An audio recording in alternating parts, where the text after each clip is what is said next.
نحمدہ ونصلی علی رسولہ الکریم اما بعد فاعوذ باللہ من الشیطان الرجیم بسم اللہ الرحمن الرحیم رب اشرح لی صدری ویسر لی امری واحلل عقدۃ من لسانی یفقہوا قولی ربی زدنی علما اللہم فقہنا فی الدین اللہم فقہنا فی الدین۔ سورہ الضحیٰ۔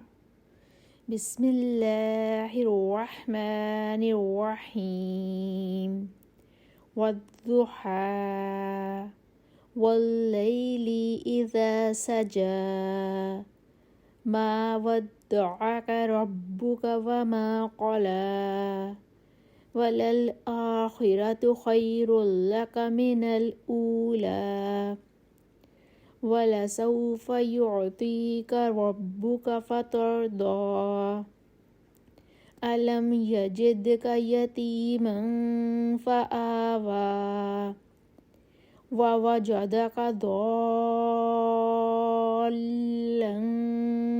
فَهَدَىٰ وَوَجَدَكَ عَائِلًا فَأَغْنَىٰ فَأَمَّا الْيَتِيمَ فَلَا تَقْهَرْ وَأَمَّا السَّائِلَ فَلَا تَنْهَرْ وَأَمَّا بِنِعْمَةِ رَبِّكَ فَحَدِّثْ۔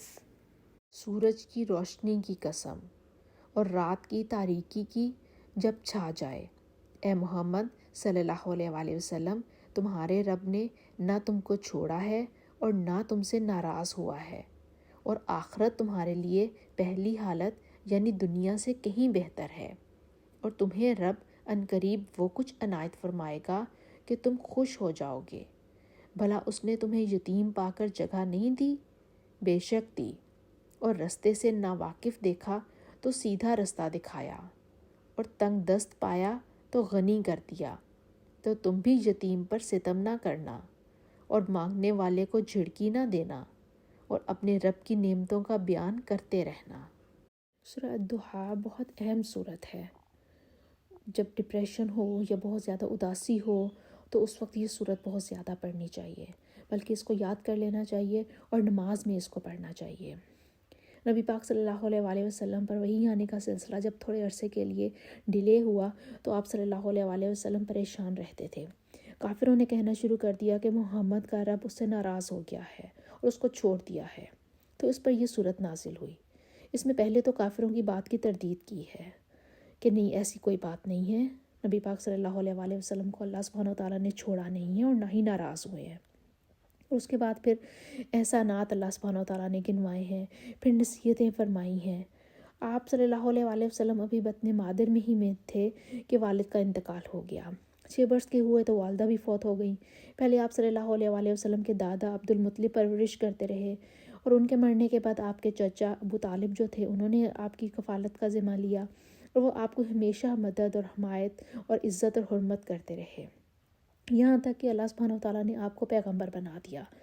اور اسی صورت کی آیت نمبر 7 میں جہاں کہا گیا کہ اور رستے سے ناواقف دیکھا تو سیدھا رستہ دکھایا، تو یہ رستے سے مراد دین حق کا رستہ ہے جو آپ صلی اللہ علیہ وسلم کا معلوم نہ تھا، اور وہ پیغمبر بنا کر آپ صلی اللہ علیہ وسلم کو دکھا دیا۔ اور آیت نمبر 8 میں جہاں کہا اور تنگ دست پایا تو غنی کر دیا، تو حضرت خدیجہ رضی اللہ تعالیٰ عنہ جو بڑی مالدار تھیں ان سے نکاح کرا کر افلاس کو دور فرما دیا۔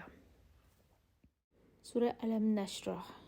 بسم اللہ الرحمن الرحیم ألم نشرح لك صدرك ووضعنا عنك وزرك الذي أنقض ظهرك ورفعنا لك ذكرك فإن مع العسر يسرا إن مع العسر يسرا فإذا فرغت فانصب وَإِلَىٰ رَبِّكَ فَارْغَب۔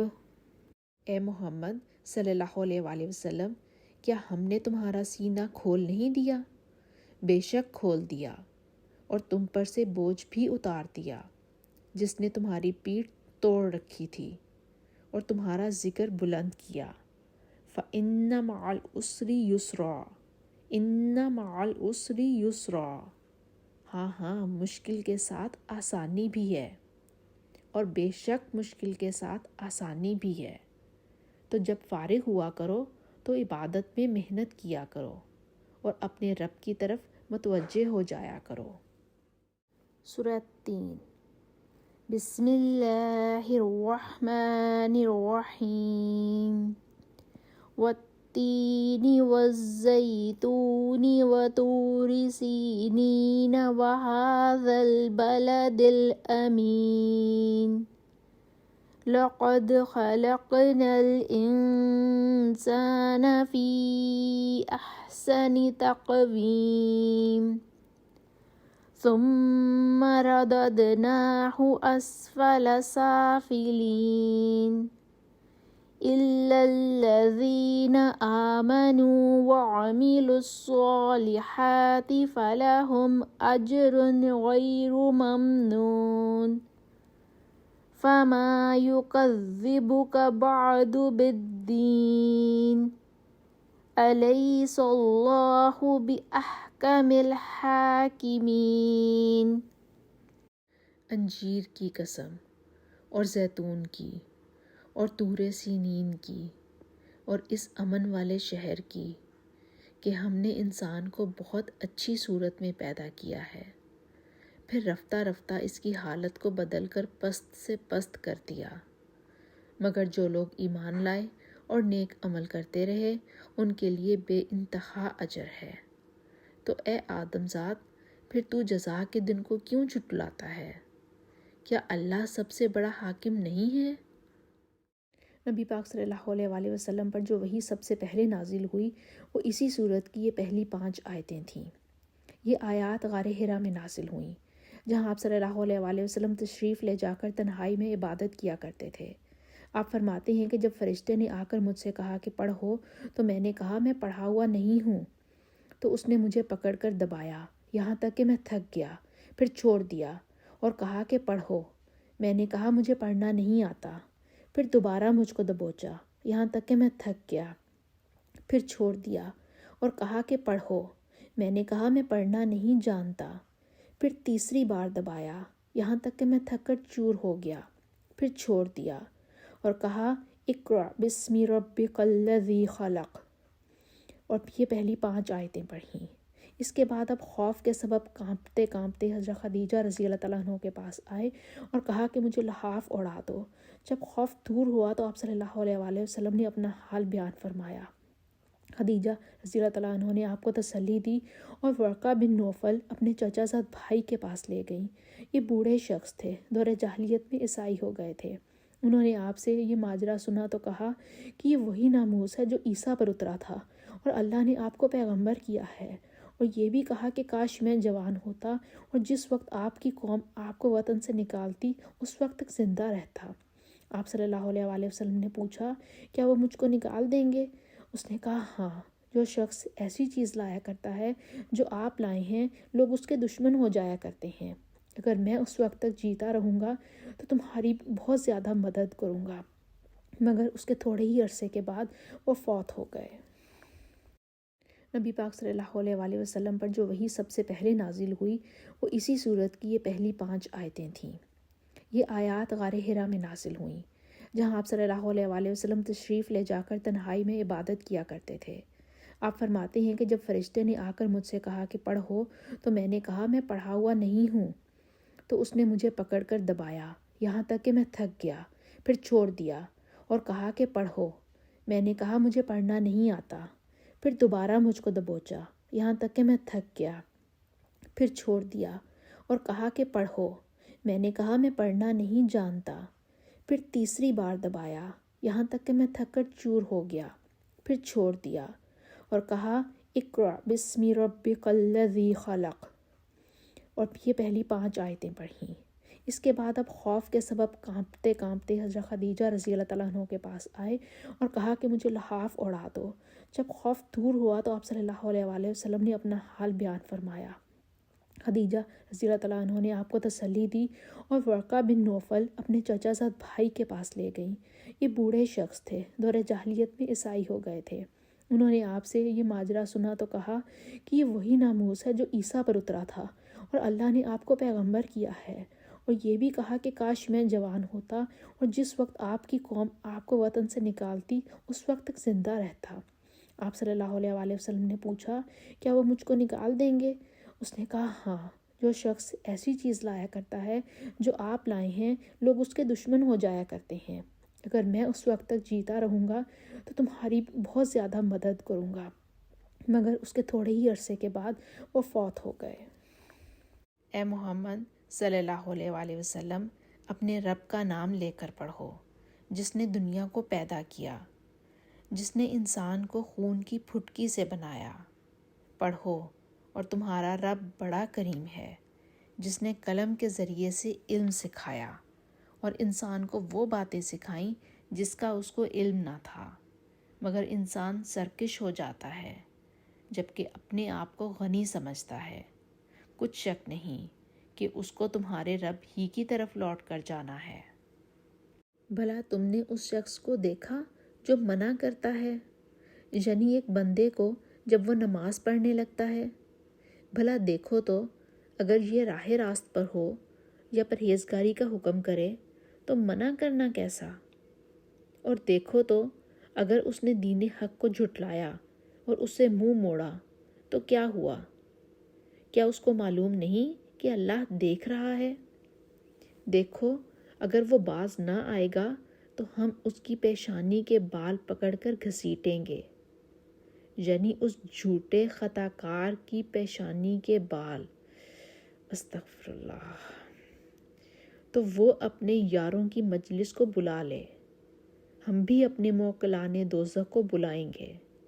دیکھو اس کا کہا نہ ماننا اور سجدہ کرنا اور اللہ کا قرب حاصل کرتے رہنا۔ سورہ العلق کی آیت نمبر 11 میں فرمایا اَرَأَیْتَ إِنْ کَانَ عَلَى الْہُدَىٰ، بھلا دیکھو تو اگر یہ راہ راست پر ہو، او امر بالتقویٰ، یا پرہیزگاری کا حکم کرے تو منع کرنا کیسا؟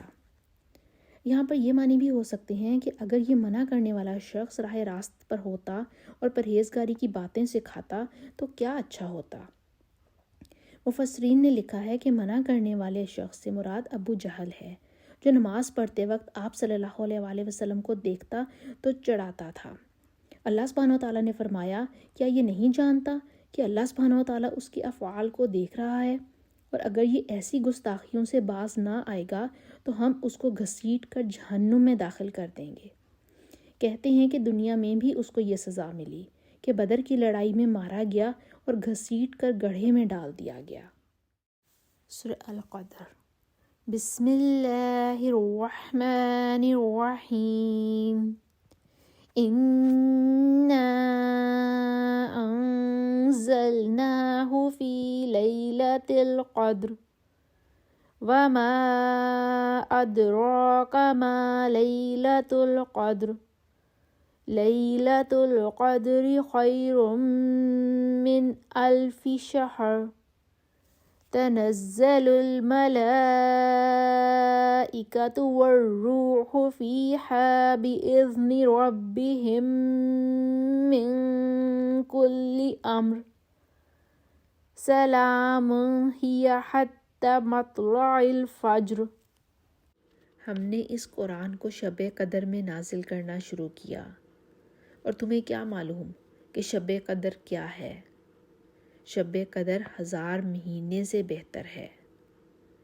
اس میں روح الامین اور فرشتے ہر کام کے انتظام کے لیے اپنے رب کے حکم سے اترتے ہیں۔ یہ رات طلوع صبح تک امن اور سلامتی ہے۔ قرآن مجید ایک ہی دفعہ نازل نہیں ہوا بلکہ تھوڑا تھوڑا کر کے نازل ہوا ہے۔ پہلے اس کا نزول شب قدر میں ہوا۔ اس آیت سے معلوم ہوتا ہے کہ شب قدر ماہ رمضان میں ہے، جیسا کہ دوسری جگہ بھی فرمایا شہر رمضان الذی انزل فیہ القرآن۔ یہ معلوم نہیں ہوا کہ یہ رات کس تاریخ کو ہوتی ہے۔ لیکن احادیث صحیحہ سے اتنا ثابت ہے کہ نبی پاک صلی اللہ علیہ وآلہ وسلم رمضان کے آخری عشرے میں اعتکاف فرمایا کرتے تھے، اور جتنا اہتمام اس عشرے میں فرماتے اور کسی اور عشرے میں نہ فرماتے۔ اکثر مفسرین کا یہ قول ہے کہ اس رات کا عمل 1000 مہینے کے عمل سے افضل ہے۔ بہت اہم رات ہے۔ اس میں روح الامین اور فرشتے ہر کام کے انتظام کے لیے اپنے رب کے حکم سے اترتے ہیں، اور یہ رات طلوع صبح تک امن اور سلامتی ہے۔ سورہ البینہ۔ بسم اللہ الرحمن الرحیم۔ لم يكن الذين كفروا من أهل الكتاب والمشركين منفكين حتى تأتيهم البينة رسول من الله يتلو صحفا مطهرة فيها كتب قيمة۔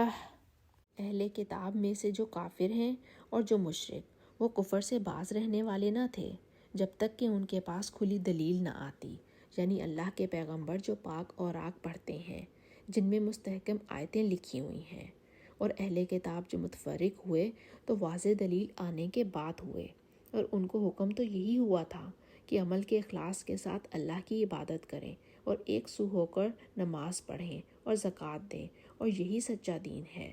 اور جو اہل کتاب کافر ہیں اور مشرک، وہ دوزخ کی آگ میں پڑیں گے اور ہمیشہ اس میں رہیں گے۔ یہ لوگ سب مخلوق سے بدتر ہیں، اور جو لوگ ایمان لائے اور نیک عمل کرتے رہے وہ تمام خلقت سے بہتر ہیں۔ ان کا صلہ ان کے رب کے ہاں ہمیشہ رہنے کے باغ ہیں جن کے نیچے نہریں بہہ رہی ہیں، ہمیشہ ان میں رہیں گے۔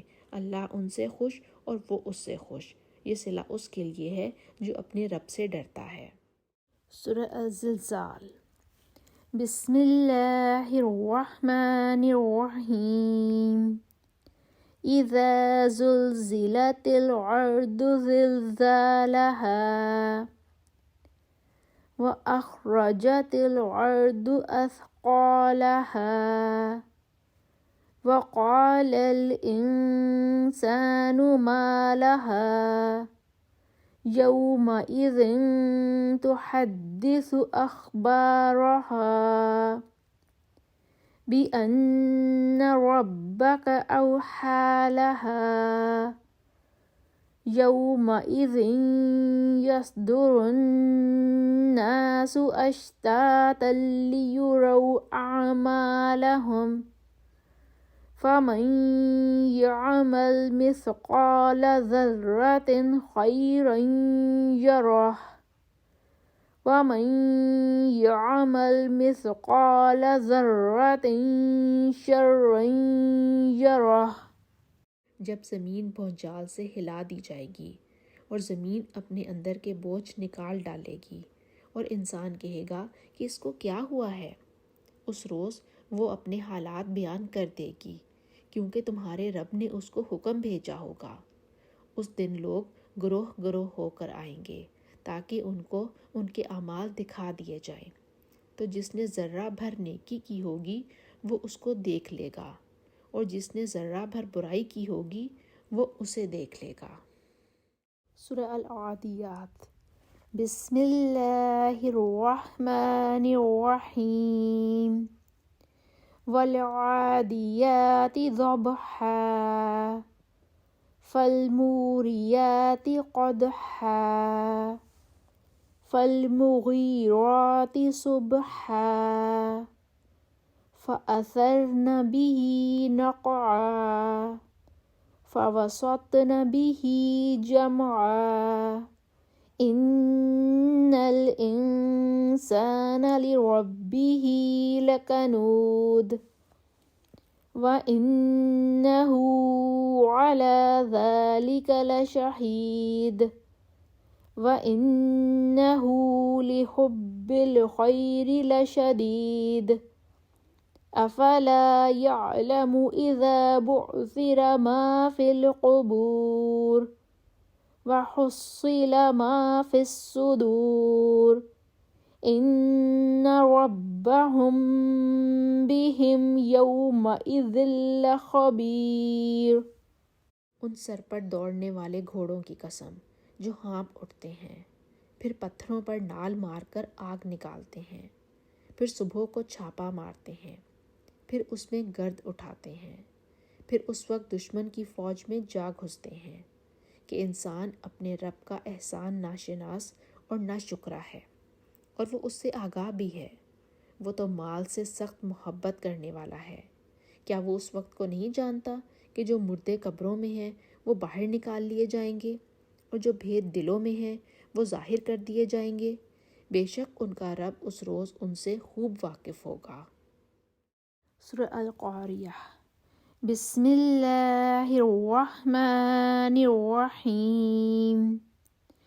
القاریۃ ما القاریہ وما ادراک ما القاریہ یوم یکون الناس کالفراش المبثوث وتكون الجبال كالعهن المنفوش فأما من ثقلت موازينه فهو في عيشة راضية وأما من خفت موازينه فأمه هاوية وما أدراك ما هي نار حامیہ۔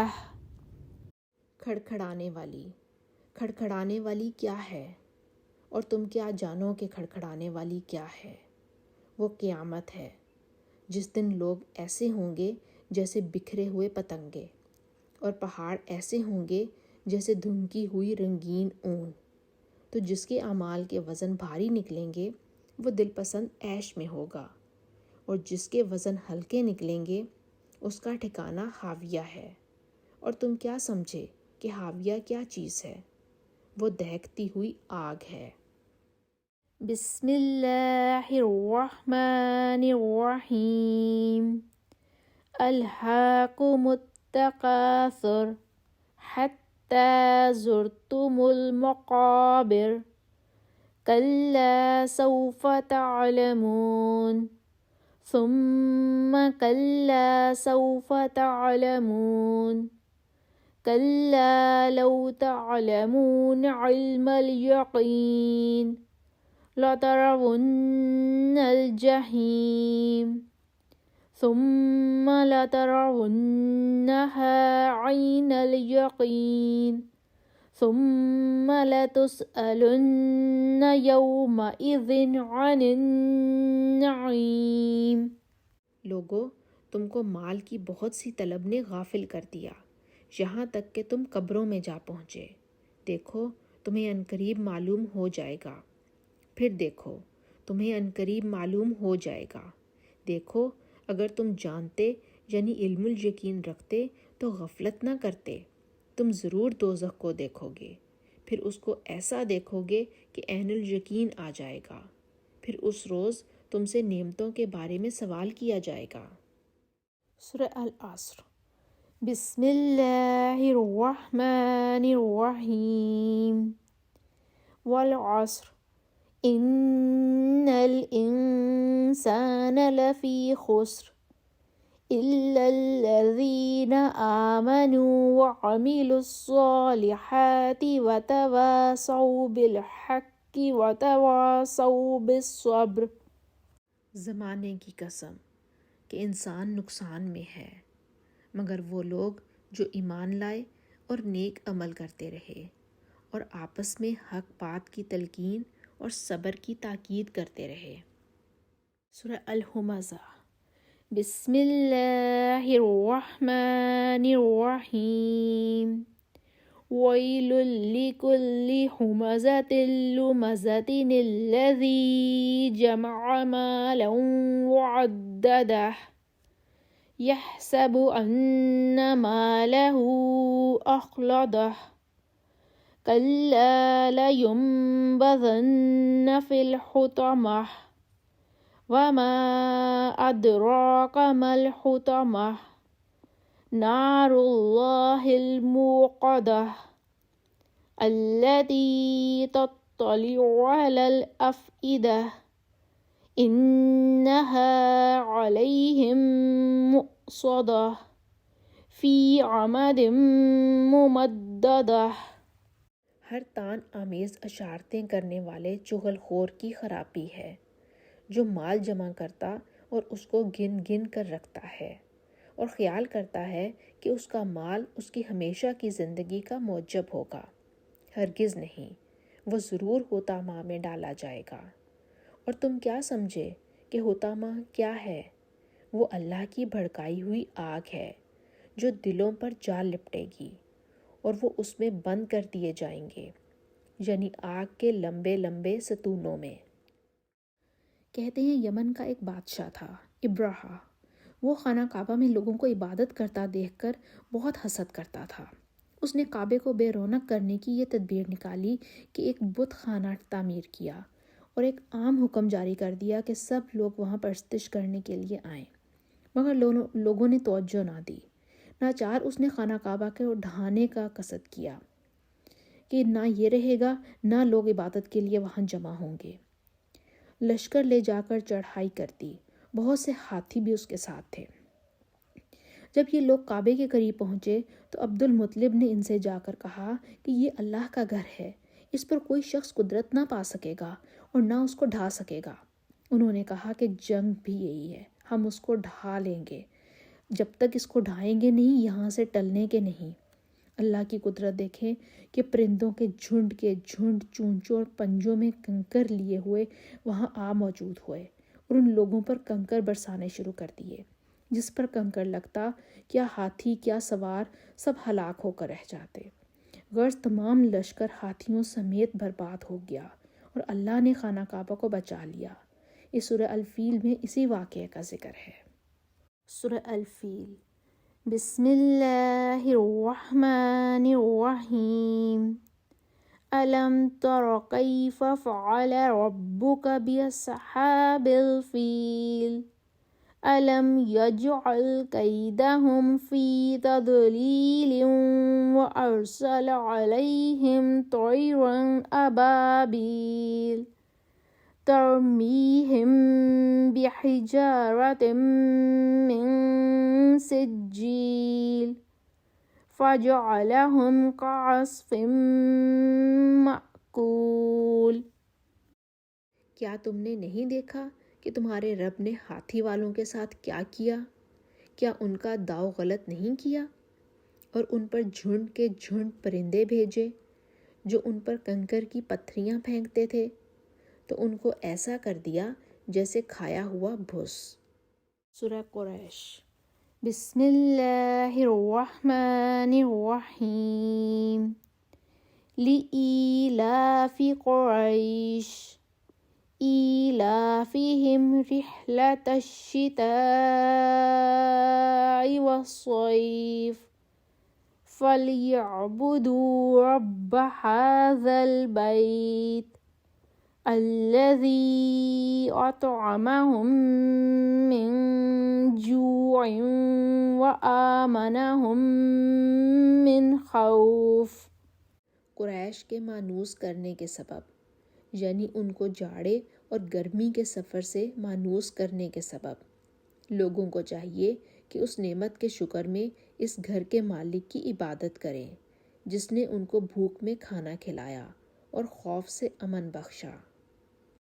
نبی پاک صلی اللہ علیہ وآلہ وسلم کی 12ویں پشت میں ایک شخص نصر بن کنانہ تھا۔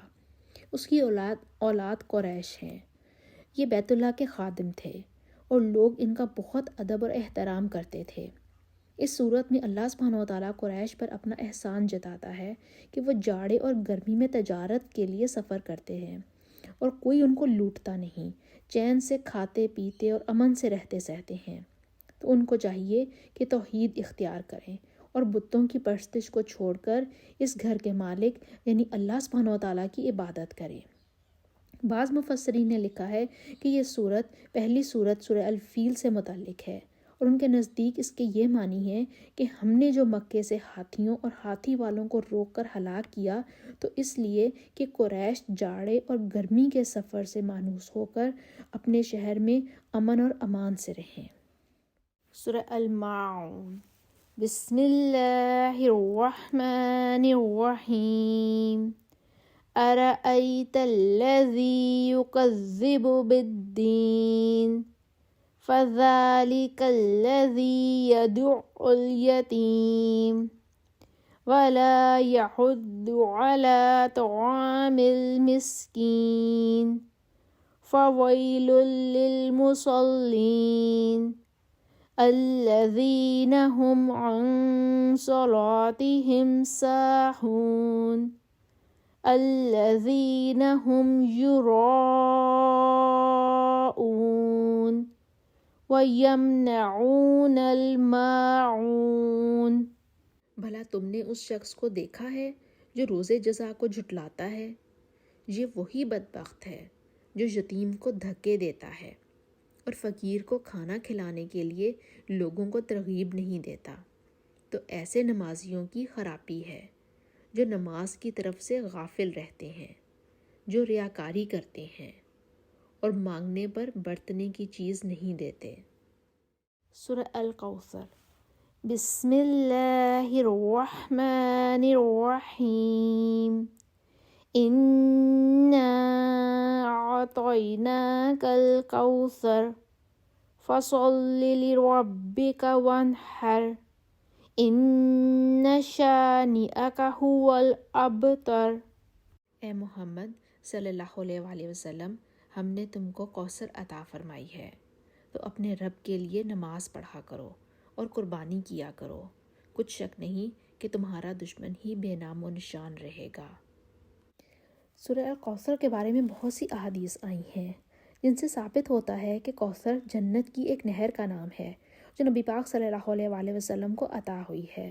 حضرت انس رضی اللہ تعالیٰ عنہ سے روایت ہے کہ محمد صلی اللہ علیہ وآلہ وسلم کو اونگ آ گئی، پھر سر اٹھا کر تبسم فرمایا اور تبسم فرمانے کی یہ وجہ بتائی کہ ابھی مجھ پر ایک سورت نازل ہوئی ہے، اور پھر یہ سورت پڑھی اور فرمایا کہ تم جانتے ہو کہ کوثر کیا چیز ہے؟ صحابہ کرام نے عرض کیا کہ اللہ اور اللہ کا رسول ہی بہتر جانتے ہیں صلی اللہ علیہ وآلہ وسلم۔ فرمایا وہ ایک نہر ہے جو اللہ سبحانہ و تعالیٰ نے مجھ کو جنت میں دی ہے، اس میں خیر کثیر ہے۔ ابتر اس کو کہتے ہیں جس کی کوئی اولاد نہ رہے۔ جب نبی پاک صلی اللہ علیہ وآلہ وسلم کے بیٹوں کا انتقال ہو گیا تو بعض کافر کہنے لگے کہ محمد ابتر ہو گیا، نعوذ باللہ، اس کے بعد کوئی اس کا نام لینے والا نہ رہے گا۔ تو یہ اللہ سبحانہ وتعالیٰ نے آپ سے فرمایا کہ تمہارے بد اندیش ہی مقتول نسل رہے گا، یعنی کہ آپ کے جو دشمن ہیں، جو آپ کے بارے میں برا گمان کرتے ہیں، وہی انہی کی نسل میں انہی کا کوئی نام لینے والا نہیں رہے گا، اور آپ صلی اللہ علیہ وآلہ وسلم کا نام آپ کی امت کے ذریعے سے ہمیشہ کے لیے باقی رکھا۔ سورہ الکافرون۔ بسم اللہ الرحمن الرحیم۔ قل یا ایہا الکافرون لا اعبد ما تعبدون ولا انتم عابدون ما اعبد ولا انا عابد ما عبدتم ولا انتم عابدون ما اعبد لکم دینکم ولی دین۔ اے پیغمبر صلی اللہ علیہ وآلہ وسلم، ان منکران اسلام سے کہہ دو کہ اے کافرو، جن بتوں کو تم پوجتے ہو ان کو میں نہیں پوجتا، اور جس اللہ کی میں عبادت کرتا ہوں اس کی تم عبادت نہیں کرتے، اور میں پھر کہتا ہوں کہ جن کی تم عبادت کرتے ہو ان کی میں عبادت کرنے والا نہیں ہوں، اور نہ تم اس کی بندگی کرنے والے معلوم ہوتے ہو جس کی میں بندگی کرتا ہوں، تم اپنے دین پر، میں اپنے دین پر۔ سورہ النصر۔ بسم اللہ الرحمن الرحیم۔ إذا جاء نصر الله والفتح ورأيت الناس يدخلون في دين الله أفواجا فسبح بحمد ربك واستغفره إنه كان توابا۔ جب اللہ کی مدد آ پہنچی اور فتح نصیب ہوئی اور تم نے دیکھ لیا کہ لوگ غول کے غول اللہ کے دین میں داخل ہو رہے ہیں تو اپنے رب کی تعریف کے ساتھ تسبیح کرو اور اس سے مغفرت مانگو، بے شک وہ معاف کرنے والا ہے۔ سورہ اللحب۔ بسم اللہ الرحمن الرحیم۔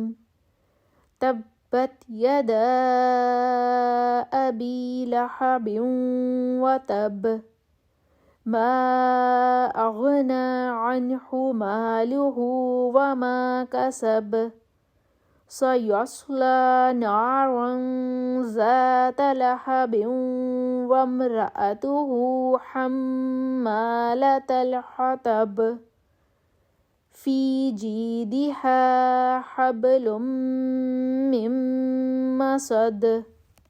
ابو لہب کے ہاتھ ٹوٹیں اور وہ ہلاک ہو، نہ تو اس کا مال ہی اس کے کچھ کام آیا اور نہ وہ جو اس نے کمایا۔ وہ جلد بھڑکتی ہوئی آگ میں داخل ہوگا اور اس کی بیوی بھی جو ایندھن سر پر اٹھائے پھرتی ہے، اس کے گلے میں مونج کی رسی ہوگی۔ ابو لہب رشتے میں نبی پاک صلی اللہ علیہ وآلہ وسلم کا چچا تھا، مگر بڑا کافر اور آپ کا دشمن جاں۔ اس کا نام تو عبد العزیٰ بن عبد المطلب تھا، مگر مشہور اس کنیت سے تھا کیونکہ نہایت حسین و جمیل تھا اور حسن و جمال کی وجہ سے اس کا چہرہ آگ کی طرح چمکتا تھا۔ جب آپ صلی اللہ علیہ وآلہ وسلم کو حکم ہوا کہ اپنے قبائل کو متنبع کر دو کہ آپ صلی اللہ علیہ وآلہ وسلم جو ہیں وہ اللہ کے آخری نبی ہیں اور دینی حق لے کر آئے ہیں، تو آپ صلی اللہ علیہ وآلہ وسلم نے قریش کو جمع کر کے فرمایا کہ بھلا اگر میں تم کو خبر دوں کہ دشمن کی فوج صبح یا شام تم پر حملہ کرنے والی ہے تو تم اس بات کو یقین کر لو گے؟ انہوں نے کہا ضرور، آپ کہیں گے تو ہم ضرور یقین کر لیں گے۔ تو آپ صلی اللہ علیہ وآلہ وسلم نے فرمایا کہ میں تم کو ایک سخت عذاب سے آگاہ کرتا ہوں جو تم پر نازل ہونے والا ہے۔ تو ابو لہب نے کہا کہ تمہارے ہاتھ ٹوٹیں، یعنی تم ہلاک ہو، تم نے ہم کو اس لیے جمع کیا ہے۔ اس کے جواب میں یہ آیت نازل ہوئی۔ ابو لہب کی جو بیوی تھی ان کا نام جمیل تھا اور اس کو بھی نبی پاک صلی اللہ علیہ وآلہ وسلم سے بڑی عداوت تھی۔ اس نے یہ شیوہ اختیار کر رکھا تھا کہ رات کو آپ کے رستے میں خاردار لکڑیاں ڈال دیا کرتی تھی، اس لیے اس کو حمالۃ الحطب فرمایا گیا ہے۔ بعض نے کہا کہ اس سے مراد چغل خور ہے کہ وہ چغل خوری کیا کرتی تھی۔ گلے کی رسی سے مراد یہ ہے کہ وہ قیامت کے روز جہنم کا ایندھن اٹھا اٹھا کر اپنے شوہر پر ڈالے گی تاکہ اس کا عذاب زیادہ ہوتا رہے، گویا اس کام کے لیے تیار ہے اور اس لیے اپنے گلے میں مونج کی رسی ڈالے رہتی ہے۔ کسی نے کہا کہ اس سے مراد دوزخ کی رسی ہے جو اس کے گلے میں ڈال دی جائے گی۔ واللہ اعلم۔ سورہ الاخلاص۔ بسم اللہ الرحمن الرحیم۔ قل هو اللہ احد اللہ الصمد لم یلد ولم یولد ولم یکن لہ کفوا احد۔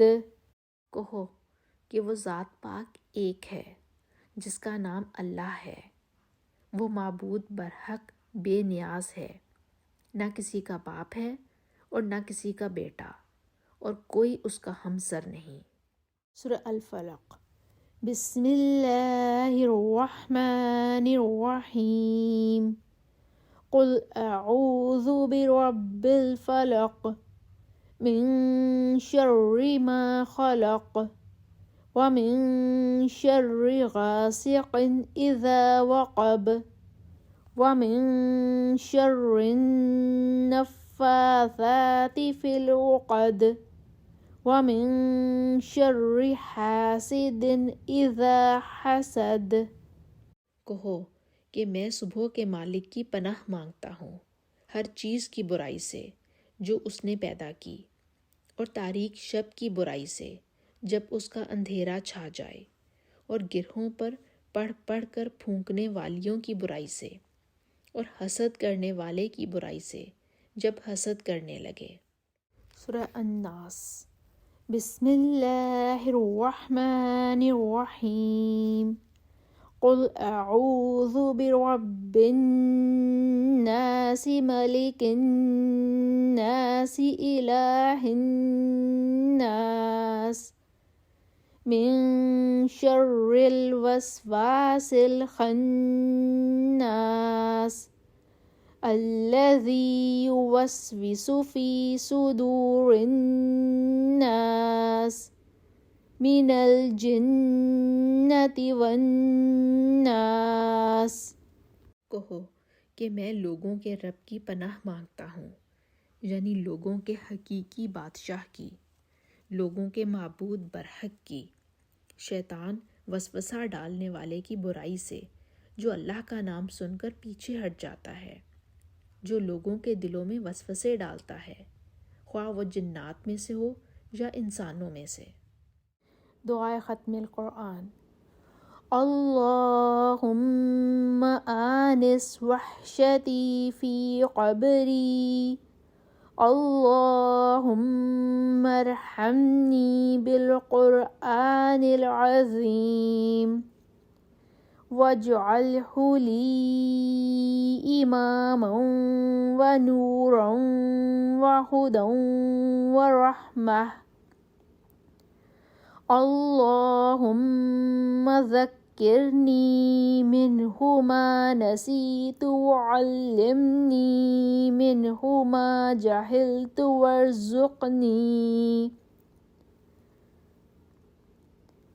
وارزقنی تلاوتہ آناء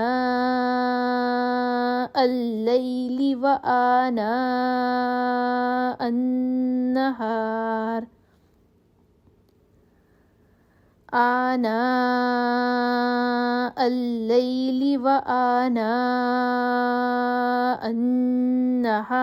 واجعلہ لی حجۃ یا رب العالمین۔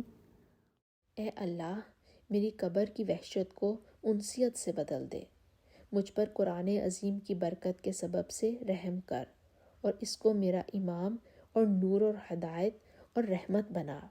اے اللہ، اس میں سے جو بھول گیا ہوں مجھے یاد دلا دے، اور جو اس میں سے میں نہیں جانتا وہ سکھا دے، اور تلاوت نصیب کر دن اور رات کے وقتوں میں، اور اس کو میرے لیے دلیل بنا، اے رب العالمین۔ الحمدللہ رب العالمین۔ اللہ کا بہت احسان ہے کہ اللہ سبحانہ وتعالیٰ نے ہمیں یہ توفیق دی کہ اس رمضان المبارک میں ہم نے قرآن کا ترجمہ پڑھا، اس کو سنا، اور اس پر عمل کرنے کے لیے اپنا اگلی زندگی کا، اگلے سال کا لائحہ عمل تیار کیا۔ وہ لمحات کتنے خوبصورت ہوتے ہیں جب رب العالمین سے محبت کرنے والے اس کی خاطر مل بیٹھ کر اس کی یاد میں کچھ ادھوری باتیں کرتے ہیں، جنہیں آنسو مکمل کرتے ہیں، ایسی باتیں جن میں طویل خاموشی ہوتی ہے، بہتی آنکھیں اور محبت اور عظمت کے احساسات سے بھرا ہوا دل ہوتا ہے۔ جب دو لوگوں کے درمیان محبت کا مرکز صرف اللہ سبحانہ وتعالیٰ ہو، صرف ایک ذات ہو، وہ جو آج اپنے رب کے ذکر کو اپنے ذکر سے بلند رکھتے ہیں، انہی کو کل ان کا رب نور کے ممبروں پر بلند کرے گا۔ وہ جن کے ہم و غم آج اپنے رب سے جڑے ہیں، کل قیامت کے دن ان کا رب انہیں بے فکر کر دے گا۔ وہ جن کی آنکھیں آج اس کی محبت اور خشیت میں بہتی ہیں، وہ کل اپنے دیدار سے ان کی آنکھیں ٹھنڈی کر دے گا۔ آج اس کی خاطر دنیا میں اکٹھے ہونے والوں اور اسی کی خاطر جدا ہو جانے والوں کو وہ جنتوں میں بھی اکٹھا کرے گا انشاءاللہ تعالی۔ اللہ سبحانہ وتعالیٰ نے ہمیں ایک بہترین موقع دیا کہ ہم رمضان المبارک کی رحمتوں اور برکتوں والے مہینے کی ساعتوں سے بھرپور فائدہ حاصل کرتے ہیں، اپنی زندگیوں کو اللہ سبحانہ وتعالیٰ کی رضا کے تابع بنا سکیں۔ ایک روزہ ہم نے اس ماہ میں رکھا، اور ایک روزہ پوری زندگی کا ہے، جس کے لیے ہمیں اس ماہ میں تربیت دی جاتی ہے۔ رمضان ہماری روحانی، جسمانی اور اخلاقی تربیت کا مہینہ تھا، اور تربیت ہمیشہ عملی میدان میں اترنے کے لیے دی جاتی ہے، تاکہ ہم اللہ سبحانہ و تعالیٰ کے احکامات پر لبیک کہنا سیکھیں اور اپنے مقصد حیات کو سمجھیں۔ رمضان المبارک اپنے اختتام پر ہے، لیکن یہ ہمیں لبیک کہنا سکھانے آیا تھا، یعنی ہماری باقی زندگی میں قرآن اور سنت کے ہر حکم پر لبیک کہنا سکھانے آیا تھا، ہمارے آج کو کل سے بہتر بنانے آیا تھا، ہمیں قرآن سے جوڑنے آیا تھا، اللہ سبحانہ و تعالیٰ کے قریب کرنے آیا تھا، اور ہمارے دینی اور دنیاوی معاملات کو سنوارنے آیا تھا۔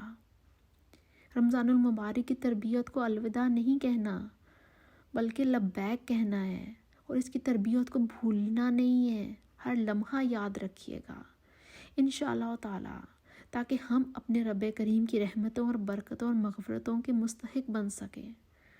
ایک اللہ سبحانہ و تعالیٰ سے محبت کر لیں، خود کو اس کے لیے مشغول کر لیں، اس کے لیے دنیا والوں سے خود کو الگ کر لیں، خود کو دنیا کی دوڑ سے نکال دیں، دنیا کی دوڑ سے نکال کر اس کی طرف دوڑنے والے بن جائیں، اللہ کی طرف دوڑنے والے بن جائیں، ایک اس کے راستے پر چلنے کی ٹھان لیں، تو وہ ایسے آپ کے لیے اپنے طرف آنے کے راستے بناتا ہے کہ حیران رہ جاتے ہیں۔ بچوں بڑوں کے دلوں میں آپ کی محبت اور رعب ڈالتا چلا جاتا ہے، آپ کے لیے نیکی کے مزید مواقع یوں بناتا جاتا ہے، آپ کو ایمان کی وہ حلاوت دیتا ہے کہ انسان بے یقینی کسی کیفیت میں پکار اٹھتا ہے کہ اللہ، سبحان اللہ، لا الہ الا اللہ الحلیم الکریم، سبحان اللہ و تبارک اللہ رب العرش العظیم والحمد للہ رب العالمین۔ اللہم صلی علی محمد وعلی آل محمد کما صلیت علی ابراہیم وعلی آل ابراہیم انک حمید مجید۔ اللہم بارک علی محمد وعلی آل محمد کما بارکت علی ابراہیم وعلی آل ابراہیم انک حمید مجید۔ سبحان اللہ وبحمدہ لا قوۃ الا باللہ ما شاء اللہ کان وما لم یشاء لم یکن، عالم ان اللہ علی کل شیء قدیر وان اللہ قد احاط بکل شیء علما۔ پاک ہے اللہ سبحانہ و تعالیٰ، اور ساتھ اس کی تعریف کے کسی میں زور نہیں سوائے اللہ کے، جو اللہ چاہے وہ ہوگا اور جو نہ چاہے وہ نہیں ہوگا۔ میں جانتی ہوں کہ اللہ سبحانہ و تعالیٰ ہر چیز پر قادر ہے، اور تحقیق اللہ سبحانہ و تعالیٰ کے علم نے سب چیزوں کو گھیرے میں لیا ہوا ہے۔ اے ہمارے رب، ہم تجھے رحمان کے نام سے پکاریں یا رحیم کے نام سے، حنان پکاریں یا منان، اللہ سبحانہ و تعالیٰ تیرے سارے کے سارے نام بہت ہی اچھے، بہت پیارے ہیں۔ یا بدیع السماوات والارض، تو نے ہی ہمیں پیدا کیا ہے اور تو ہی ہدایت دیتا ہے، تو ہی ہمیں کھلاتا ہے اور تو ہی ہمیں پلاتا ہے، اور تو ہی ہمیں زندگی دیتا ہے۔ اللہ، ہم تیرے محتاج ہیں، تیری مدد اور توفیق کے بغیر ہم کچھ بھی نہیں کر سکتے۔ اے اللہ، ہم بزدلی اور کنجوسی سے تیری پناہ چاہتے ہیں، اور اس بات سے تیری پناہ چاہتے ہیں کہ ہم ذلیل رذیل عمر اور بہت بڑھاپے کی عمر کی طرف پھیر دیے جائیں، اور ہم دنیا کے تمام فتنوں اور عذاب قبر سے تیری پناہ چاہتے ہیں۔ اے ہمارے رب، ہماری زندگی کی مہلت ختم ہونے سے پہلے ہمیں اپنے معاملات درست کرنے کی توفیق بخش دے، ہمیں آخرت کی عظیم ترین کامیابیاں عطا فرما دے۔ اللہ میاں، ہم تیری خاص رحمت کے طلبگار ہیں۔ اللہم اغفر لی ولی والدی وللمؤمنین والمؤمنات والمسلمین والمسلمات الاحیاء منہم والاموات یا رب العالمین۔ اللہ سبحانہ و تعالیٰ، ہم سب ادھر تیرے آگے دعا گو ہیں۔ اللہ تعالیٰ، یہ سب بہنیں جو ہیں میری، ان میں سے کچھ میرے احباب ہیں، ان میں سے کچھ میرے رحم کے رشتے ہیں، ان میں سے میرے قریبی تعلقات والے بھی ہیں، ان میں سے کچھ میرے ساتھ بیٹھنے والے، میرے ساتھی، میرے ہم جلیس ہیں، ان میں سے کچھ میرے پڑوسی ہیں، ان میں سے کچھ جان پہچان والے ہیں، اور کچھ بہت پیارے ساتھی ہیں، ان میں سے کچھ ایسے بھی ہیں جن کے ساتھ صرف اللہ تعالیٰ کے لیے محبت ہے۔ اللہ سبحانہ و تعالیٰ ان میں سے جو بیمار ہیں اسے شفا عطا فرما دیجیے، جو کسی آزمائش میں مبتلا ہیں اسے عافیت نصیب فرما دیجیے، اور جس کو جو بھی حاجت ہے اس کی حاجت کو پورا کر دیجیے، جو بھی پریشان حال ہے اس کی پریشانی کو دور فرما دیجیے، جو قرض دار ہیں ان کے قرض کو ادا کرنے کے اسباب پیدا فرما دیجیے، اور ان سب کو اپنی رحمت سے بخش دیجیے، اور پیغام بھیجنے والے کو بھی بخش دیجیے، اور روز قیامت ہم سب کو اپنے عرش کے سائے تلے جمع فرما دیجیے۔ یا اللہ، یا ذوالجلال والاکرام، ہمیں ان لوگوں میں شامل فرما دیجیے جو باہر نکلتے ہیں دین کا، قرآن کا علم حاصل کرنے کے لیے، اور جو آپ کے بہترین علم کے اجتماعات میں بیٹھتے ہیں۔ یا اللہ، یا ذوالجلال والاکرام، ہماری مدد فرما، جسمانی اور جذباتی طاقت دے تاکہ ہم اچھے اور مثالی والدین ثابت ہو سکیں۔ یا اللہ، یا ذوالجلال والاکرام، ہمارے بچوں کو ہماری خطاؤں کے اثرات سے بچانا۔ یا اللہ، نیک اولاد، نیک اور صالح اولاد سے نوازیں۔ یا اللہ، ہماری اولاد کو ہماری آنکھوں کی ٹھنڈک بنا دیں اور ان کو ہمارے لیے صدقہ جاریہ بنا دیں۔ یا اللہ، ان کو ان لوگوں میں سے بنا جو نماز قائم کرتے ہیں اور تیرے آگے سجدہ کرتے ہیں۔ یا اللہ، ان کو وہ بنا دے کہ وہ روزے رکھنے میں ثابت قدم رہیں اور نماز باقاعدگی سے پڑھتے رہیں اور صدقات اور زکوٰۃ بڑھ چڑھ کر دیتے رہیں۔ یا اللہ، یا ذوالجلال والاکرام، ہمیں ان لوگوں جیسا بنا دے جو نہ صرف قرآن پڑھتے ہیں بلکہ اسے سمجھتے بھی ہیں اور اس پر عمل بھی کرتے ہیں اور اس کے عمل کو دوسروں تک بھی پہنچاتے ہیں۔ یا اللہ، یا ذوالجلال والاکرام، ان کے لیے قرآن کی تعلیم کو آسان بنا دے اور ان کے دلوں کو قرآن کی روشنی سے بھر دے اور اپنی محبت اور اپنے نبی محمد صلی اللہ علیہ وآلہ وسلم کی محبت سے بھر دے۔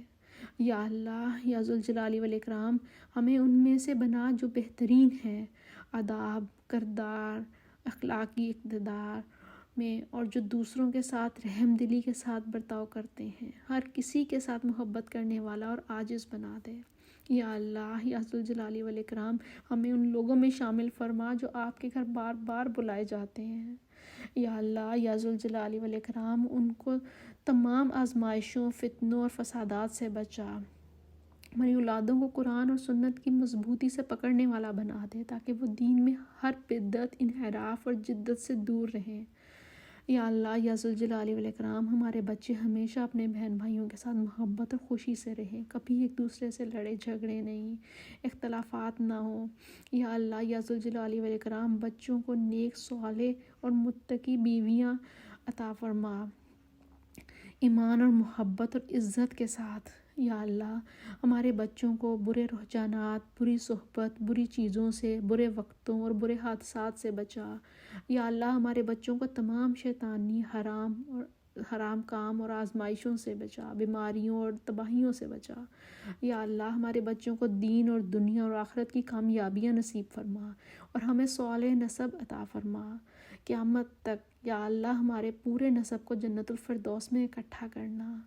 یا اللہ، ہماری اولاد کو اپنے دین کے خادم بنا دے، حافظ القرآن بنا دے، داعی بنا دے، امام بنا دے، شیوخ بنا دے، شہداء بنا دے۔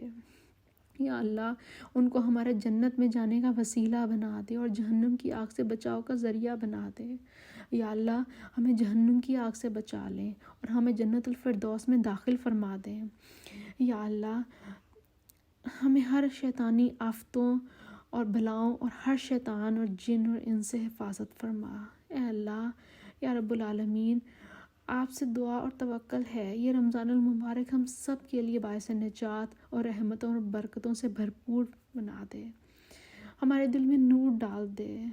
یا رب العالمین، ہمارا ہر معاملہ سلجھا دے، ہمارے رزق کے راستے میں ہر طرح کی رکاوٹ دور فرما دے، ہماری گھریلو اور معاشرتی زندگی میں امن اور سکون اور عزت اور محبت عطا فرما دیجیے۔ یا رب، ہم پر کرم فرما کہ ہم سے ہمیشہ کے لیے تو راضی ہو جا، ہمیں تمام گناہوں سے معافی عطا فرما، جتنے بیمار ہیں ان سب کو شفائے کاملہ اور عاجلہ عطا فرما۔ یا رب العالمین، ہم بہت گناہ گار ہیں، تو ہمیں بخش دے اور ہمیں شیطان کے شر سے محفوظ فرما۔ اے اللہ، ہمیں بہترین صحت اور بہترین رزق دے، برکت والا رزق عطا فرما اور تمام معاملات میں آسانیاں عطا فرما دے۔ یا رب العالمین ہماری اور ہمارے پیاروں کی اصلاح فرما دیجئے۔ اللہ ہم سب کے لیے خیر کے دروازے کھول دے، تمام پریشانیاں دور کر دے اور ہم سب کی سختیاں اور مشکلات دور کر دیں، ہمیں طیب رزق عطا فرمائیں۔ اے اللہ ہماری دنیا کی زندگی خیر و عافیت والی بنا دیں، ہمیں ہر قسم کے فتنوں سے محفوظ رکھیں، ہمیں علم کے زیور سے آراستہ کر دیں اور اپنی خاص رحمت سے دین اسلام کو سربلندی عطا فرمائیں اور ہم سب مسلمانوں کو متحد کر دیں۔ یا اللہ ہمارے نفس کو تقوی عطا کر دیں اور اسے پاکیزہ بنا دیں، بہتر طور پہ اسے پاکیزہ بنا دیں۔ آپ ہی ہماری نفسوں کے ولی اور مددگار ہیں۔ قرآن مجید کو ہمارے لیے دنیا اور آخرت میں برکت کا ذریعہ بنا دیں۔ یا اللہ یا رب العالمین ہم پر اپنا خصوصی فضل و کرم عطا فرما دیں، ہم سب مسلمانوں کی مدد فرما دیں۔ یا اللہ ہم سے تیری مدد کے محتاج ہیں، اللہ تعالیٰ ہمیں اپنی رحمتوں سے نواز دے، اللہ تعالیٰ ہمیں اپنی رحمت سے ڈھانپ لے۔ یا اللہ تو اپنی خاص رحمت کے ساتھ ہماری مدد فرما دے۔ یا اللہ جو جہاں کسی پر ظلم ہو رہا ہے، کوئی ظلم کا شکار ہے، اس کی تو مدد فرما دے۔ اے اللہ تیرے لشکر کو تو جانتا ہے اور تو جس کی جس طرح چاہے مدد کر سکتا ہے۔ یا رب العالمین تو ہماری مدد فرما، امت مسلمہ کے حال کو درست کر دے اور ہماری آخرت کو بھی درست کر دے۔ ہمیں قبر کے عذاب سے بھی محفوظ رکھنا، ہمارے قبر کا حساب آسان کر دینا، ہمیں جہنم کے عذاب سے بچانا۔ اللہ جہنم بہت بری جگہ ہے، اللہ اس سے محفوظ فرمانا۔ اللہ پل صراط پر استقامت عطا فرمانا، اللہ پل صراط پر پھسلنے سے بچا لینا۔ یا رب العالمین تو ہمارے دلوں کو دھو ڈالنا اور ہمیں جنت الفردوس میں داخل کرنا، ہمیں نبی پاک صلی اللہ علیہ وآلہ وسلم کی شفاعت نصیب فرمانا اور ہمیں قیامت کے دن کے ہر تکلیف اور پریشانی سے بچانا، ہمیں ان لوگوں میں شامل کر دینا جو تیرے عرش کے سائے تلے ہوں گے۔ یا اللہ ہمیں اپنے عرش کا سایہ نصیب فرمانا۔ یا رب العالمین تو ہمیں اپنی محبت عطا فرما دے، ہر اس کام اور ہر اس شخص کی محبت جو تیری محبت سے قریب کر دے۔ یا رب العالمین تو ہمیں برے کاموں اور بری صحبت اور برے لوگوں سے محفوظ فرما دے۔ یا رب العالمین تو ہمیں دنیا میں بھی اور آخرت میں بھی نیک لوگوں کا ساتھ دے، صالح صحبت عطا فرما۔ یا اللہ نیکی کے راستے میں ہمارے راستے آسان کر دے، ہماری راہیں آسان کر دے۔ یا رب العالمین ہم ان دعاؤں کو بھی تجھ سے مانگتے ہیں جو نبی پاک صلی اللہ علیہ وآلہ وسلم نے مانگی، اور ان تمام دعاؤں کو بھی جو کسی بھی نبی نے تجھ سے مانگی۔ یا اللہ وہ تمام دعائیں ہمارے حق میں قبول فرما لے۔ یا رب العالمین جو ہم مانگ سکتے ہیں اسے بھی قبول فرما لے اور جو نہیں مانگ سکے اسے بھی قبول فرما لے۔ یا اللہ مانگنا بھی نہیں آتا ہمیں، اللہ تعالیٰ جو نہیں مانگ سکے یا مانگنے کا طریقہ نہیں آیا، اللہ وہ بھی قبول کر لے۔ یا رب العالمین تو ہماری لیمٹس کو جانتا ہے، ہمارے اوقات کی تنگی کو جانتا ہے، ہماری کمزوریوں کو جانتا ہے، ہماری بھول چوک سے بھی واقف ہے۔ یا رب العالمین ہمیں معاف فرما دے۔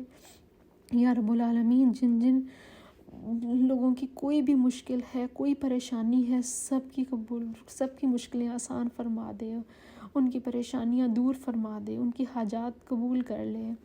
یا رب العالمین تو ہر ایک کی پکار سننے والا ہے، تیرا وعدہ ہے کہ تو سنتا ہے۔ یا رب العالمین تو ہماری اس پکار کو سن لے اور ہماری دعاؤں کو قبول کر لے۔ یا رب العالمین تو ہمارے دلوں کو دھو ڈال، ہمیں پاک کر دے، ہمیں تزکیہ عطا فرما۔ یا رب العالمین جتنی بھی بہنیں ہمارے ساتھ اس دعا میں شریک ہیں، اللہ تعالیٰ ان کا بیٹھنا، ان کا سننا، ان کا مانگنا قبول فرما۔ یا اللہ ان کے حق میں ہم سے کوئی غلطی، کوئی کوتاہی ہوئی ہو تو ہم سب کو معاف فرما دے، ہمیں اپنے حقوق ادا کرنے والا اور بندوں کے حقوق ادا کرنے والا بنا دے۔ یا رب العالمین ہمیں دنیا اور آخرت کی بھلائیاں نصیب فرمانا، ہمیں نیک کاموں کی محبت دے، برے کاموں سے بچنے کی توفیق دے۔ یا رب العالمین ہمیں آئندہ جب رمضان آئے تو اللہ تعالیٰ ہمیں پھر عبادت کرنے کی توفیق عطا فرمانا۔ ربی عینی ذکرک و شکرک و حسن عبادتک۔ یا رب العالمین اس قرآن کو ہمارے حق میں شفاعت کا ذریعہ بنا دے۔ یا رب العالمین ہمیں شہادت کی موت نصیب فرمانا یا رب العالمین، ہمیں بے حساب جنت میں داخل فرمانا یا اللہ، ہمارا شمار ان لوگوں میں کر دے جن کو تو بغیر حساب کتاب کے جنت میں لے جائے۔ اللہ تعالیٰ ہمارے والدین کو ان میں شامل کر لے جن کو بغیر حساب کتاب کے تو جنت میں لے جائے۔ اللہ ہماری اولادوں کو ان میں شامل کر دے جن تو بغیر حساب کتاب کے جنت میں لے جائے۔ اللہ تعالیٰ ہمارے گناہوں کی وجہ سے ہم سے ناراض نہ ہونا، اللہ تعالیٰ ہمارے گناہوں کی وجہ سے ہم سے ناراض نہیں ہونا یا رب، تو ہم سے راضی ہو جا یا رب، ہم سے راضی ہو جا۔ ربنا تقبل منا انك انت السميع العليم وتب علينا انك انت التواب الرحیم۔ اللہ سبحانہ و تعالیٰ ہم پر اپنا خصوصی فضل و کرم کر دے، ہم سب مسلمانوں کی مدد فرما دے۔ اے پروردگار، اپنی رحم اور کرم سے پوری دنیا میں جتنے لوگ وفات پا چکے ہیں ان کی مغفرت فرما، انہیں قبر کے عذاب سے بچا۔ جو بیمار ہیں تو ان کو اپنے کرم سے معاف فرما، ان کی بیماری اور پریشانیوں کو دور فرما۔ آپ اس پریشانی اور مصیبت کو ہم سے اور تمام مسلمانوں سے اپنی رحمت سے دور کر دے یا رب العالمین۔ ہماری قبروں کو بھی روشن فرما دے، ہماری بھی موت کے مرحلے آسان فرما دے۔ اللہ سبحانہ و تعالیٰ، جو ہمارے والدین، جو ہمارے عزیز و اقارب رشتہ دار دنیا سے جا چکے ہیں، ان سب کی بخشش فرما۔ ہم بھی ان سے جا کر ملنے والے ہیں یا رب العالمین، ہمارے راستے بھی آسان کر دینا یا رب العالمین، ہمیں اپنے پسندیدہ بندوں میں شامل کر لے۔ اللہ سبحانہ و تعالیٰ ہم سے راضی ہو جا، اللہ ہم سے راضی ہو جا، اللہ ہمیں بخش دے، اللہ ہمارے قصور معاف کر دے، اللہ ہم سے راضی ہو جا۔ ربنا تقبل منا انك انت السميع العليم وتب علينا انك انت التواب الرحيم، وصلى الله تعالى على خير خلقه محمد وعلى آله وأصحابه وأهل بيته أجمعين برحمتك يا أرحم الراحمين۔ سبحانك اللهم وبحمدك أشهد أن لا إله إلا أنت أستغفرك وأتوب إليك۔ جزاكم الله خيرا كثيرا۔ آمین یا رب العالمین۔ وآخر دعوانا الحمد للہ رب العالمین۔ السلام علیکم ورحمۃ اللہ وبرکاتہ۔